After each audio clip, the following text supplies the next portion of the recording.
Last week, Naraka BLADEPOINT dropped to positive reviews, but somewhat limited success. It feels late in the game to drop a Battle Royale, especially one based around a new concept, and when going up against the likes of Fortnite, Apex, and Warzone, it can be difficult for a new game in the genre to really get traction. So, is it worth it?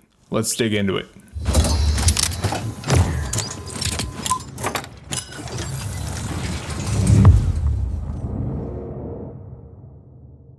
I've spent about 10 hours in the game so far.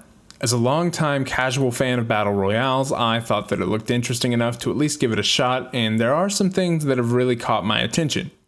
The first thing I want to talk about is the menu and interface. While it follows a pretty standard Battle Royale layout and doesn't really do anything that special here, I find it really easy to navigate. Everything is laid out fairly plainly from left to right, and you don't really have to dig too far to find anything. There are some things like cultivation and some of the shop currencies that aren't really explained unless you look for them, but overall I think those are pretty minor complaints. The animations on the menu are smooth and navigating it's a really pleasant experience. Digging a little deeper through the menus, you find that the character customization in this game is really deep for a Battle Royale. Typically in these kinds of games, you have skins for a character that change their outfit and maybe some colors, but they generally keep the same look. The silhouette or general appearance of a character is so important for visual clarity, so most developers seem to keep it simple in that regard. BLADEPOINT takes it a step further and lets you fully customize your character with face customization, outfits, hairstyles, accessories, and quite a bit more. I think this is a really cool feature that actually encourages me to want to spend some time on my character's appearances. This can also be a bit of a detriment though. Like I said, when you start going all in on character customization, you start losing a bit of that visual clarity that's important for you to approach a fight. I fought against someone the other day whose entire outfit was a bright glowing blue color and it was just incredibly distracting. The gameplay, which is probably the most important part, is honestly just so much fun. It can definitely be frustrating at times, especially early on. There's a steep learning curve for not just what the heroes do, but how each weapon combos, how successfully each character can use each weapon type with their abilities, and for the movement too. After you start to get the hang of it, it feels really great to just zip around a fight with grappling hooks and movement abilities, and in a duel it really feels like my personal skill level is the biggest factor in whether or not I win. Also, in terms of the learning curve around learning heroes, currently there's a super limited roster. This makes it a bit easier, but of course limits your options to the 7 or so characters currently in the game, though this restriction is eased a bit with the talent system. In addition, the map feels like it's a little bit too big for a game of only 60 players. Of course, after the shadow moves a few times, you start running into more and more players, but there have been several games now where I've loaded into a high loot zone and not ran into another player for 7 or so minutes.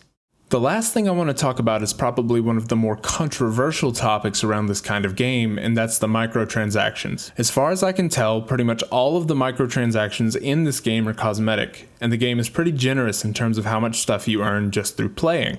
That being said, I'd feel a lot better about it if the game had gone the free-to-play route instead of being buy-to-play and having microtransactions. Now, full disclosure, I did buy the Battle Pass. There's some things on it that I really like, and I'm thoroughly enjoying the game at the moment. However, if the game had already been $30 or $40 rather than $20, I absolutely would not have bought it. On the flip side, if the game were free, it's likely that I would have dropped some extra cash anyway for that Crimson Yoto skin. I am weak. So let's recap. On the pro side, the menu is smooth and easy to navigate. The character creation system is fun and a welcome feature, and the gameplay is a ton of fun and the game is a fresh, enjoyable take on the Battle Royale genre. However, the character customization can be a bit distracting.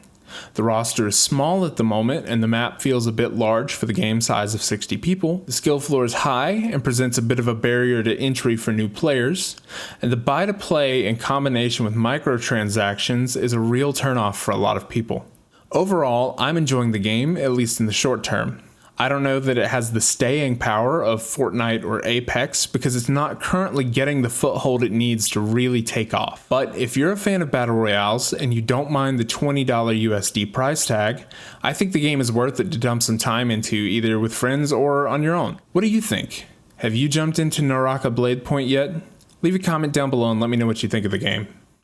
As always, thanks for watching. If you liked the video, don't forget to like and subscribe. It really helps me to get seen in the algorithm and really just encourages me to keep making these videos. Until next time, happy gaming.